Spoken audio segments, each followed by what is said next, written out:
എല്ലാവർക്കും നമസ്കാരം. എൻ്റെ പുതിയ വീഡിയോയിലേക്ക് സ്വാഗതം. സോ ഗൈസ്, ഇന്നത്തെ വീഡിയോയിൽ നമ്മൾ മറ്റൊരു OTT റിലീസിനെ പറ്റി സംസാരിക്കാനാണ് വന്നിരിക്കുന്നത്. മുറ എന്ന ഒരു സിനിമ ഇറങ്ങിയപ്പോൾ ഞാൻ അതിൻ്റെ ട്രെയിലറെ കണ്ടപ്പോൾ എനിക്ക് തോന്നിയത് ഒരു നോർമൽ ഒരു ഗാങ്സ്റ്റർ മൂവി. നമ്മൾ പല ഗാങ്സ്റ്റർ മൂവീസും ഇതിൽ കണ്ടിട്ടുണ്ട്. മലയാളത്തിലും തമിഴിലും ഹിന്ദിയിലും അങ്ങനെ പല ലാംഗ്വേജിലും നമ്മൾ ഗാങ്സ്റ്റർ മൂവീസ് കണ്ടിട്ടുണ്ട്.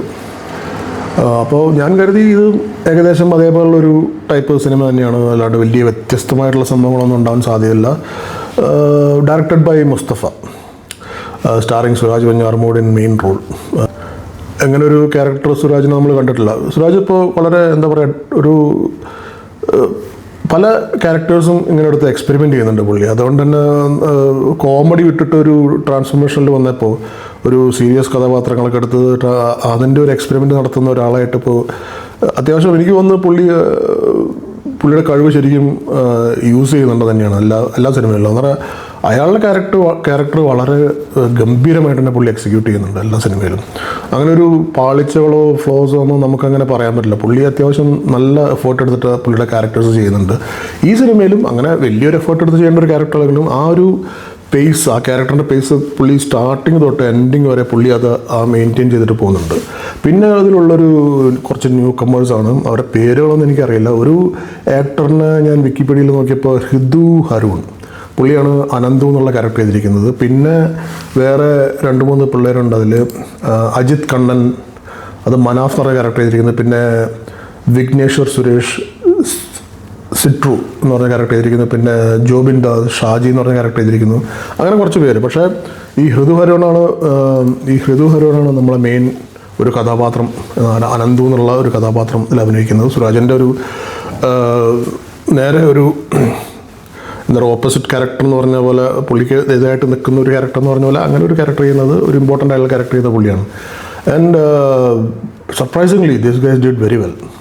ഞാൻ എക്സ്പെക്ട് ചെയ്തതിനേക്കാളും ഒരുപടി മുന്നിലായിരുന്നു ഇവരൊക്കെ എന്താ പറയുക, portrayal of there characters. They did it very ഒരു പുതിയ ആൾക്കാരാണ്, ന്യൂ കമേഴ്സ് ആണെന്നുള്ളൊരു ഫീലിംഗ് നമുക്ക് കിട്ടില്ല. അത്രയും സിമ്പിളായിട്ട് അവർ എഫേർട്ട്ലെസ്ലി അവരെ ക്യാരക്ടേഴ്സ് ചെയ്തു. ഇതിൽ വലിയ സംഭവങ്ങളും ചെയ്യാനില്ല, പക്ഷേ നമുക്ക് കുറച്ച് ഇമോഷണൽ സീൻസും പിന്നെ ഫൈറ്റിൻ്റെ സീൻസും അങ്ങനെയൊക്കെ വരുമ്പോൾ വളരെ ഫ്ലെക്സിബിളായിട്ടുള്ള രീതിയിൽ തന്നെ അവർ ഫൈറ്റൊക്കെ ചെയ്യുന്നത് കാണുമ്പോൾ നമ്മൾ ശരിക്കും ഒരു പ്രൊഫഷണൽ എന്താ പറയുക, അതൊക്കെ പഠിച്ചുള്ള ആൾക്കാർ ചെയ്യുന്ന പോലത്തെ രീതിയിലൊക്കെയാണ് അവർ ഫൈറ്റ് ചെയ്തിരിക്കുന്നത്.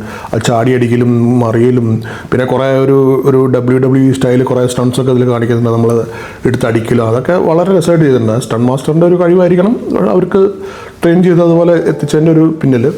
സോ ഓവറോൾ ഈ സിനിമ മാലാപാർവതി ഒരു മെയിൻ ക്യാരക്ടർ ചെയ്തിട്ടുണ്ട്.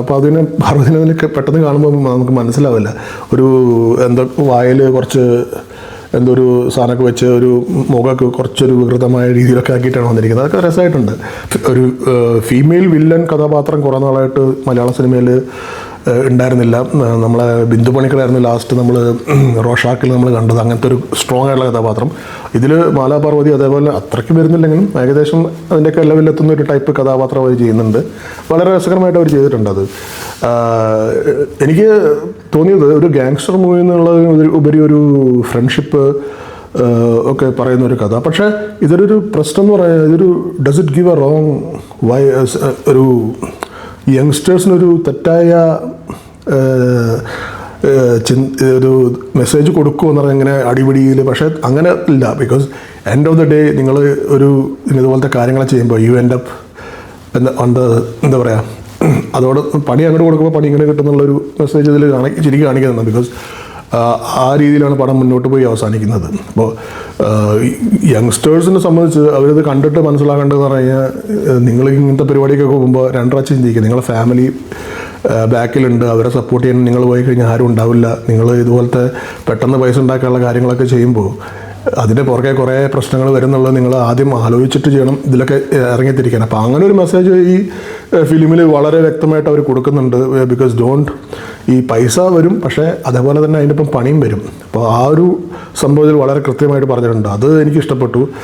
അതുപോലെ തന്നെ ഒരു ബോറടിപ്പിക്കുന്ന ഒരു സംഭവങ്ങളൊന്നും ഇതില്ല. നല്ല വളരെ എക്സാജറേറ്റ് ചെയ്ത് ചെയ്യുന്ന സംഭവങ്ങളോ അങ്ങനെ ഒരു വലിയ പഞ്ച് ഡയലോഗ്സും തേങ്ങയും അങ്ങനെയൊന്നും വലിയ സംഭവമൊന്നുമില്ല. വളരെ ഒരു ഡീസൻ്റ് നല്ല ഒരു വളരെ സോഫ്റ്റായിട്ട് പോകുന്നൊരു സ്റ്റോറി ടെല്ലിങ്, അങ്ങനെ കോംപ്ലിക്കേറ്റഡ് ഒന്നുമല്ല, നമുക്ക് പെട്ടെന്ന് മനസ്സിലാക്കാൻ പറ്റുന്ന രീതി, അതൊക്കെ വളരെ നന്നായിട്ട് ചെയ്തിട്ടുണ്ട്. പിന്നെ ഡയറക്ഷനിലും എനിക്ക് പല കാര്യങ്ങളും എനിക്ക് നന്നായിട്ട് തോന്നി. ബിക്കോസ് ഇവർ രാത്രി പൈസ എടുക്കാൻ കൊള്ളടിക്കാൻ പോകുന്ന സ്ഥലത്തൊക്കെ ആ ഒരു അറ്റ്മോസ്ഫിയർ, ആ രീതികൾ, അതൊക്കെ കാണുമ്പോൾ നമുക്ക് കുറച്ചൊരു എക്സൈറ്റ്മെൻറ്റ് തോന്നുന്ന സംഭവങ്ങളാണ്. അതിൽ നമുക്കൊരു എന്താ പറയുക, ഒരു ഹാർട്ട്, നമുക്കിങ്ങനെ ഹൃദയമിടിപ്പ് കൂടുന്ന കുറേ സീനുകളുണ്ട്. നീ എന്ത് സംഭവിക്കുന്നു, അതൊക്കെ വളരെ രസമായിട്ട് എടുത്തിട്ടുണ്ട്.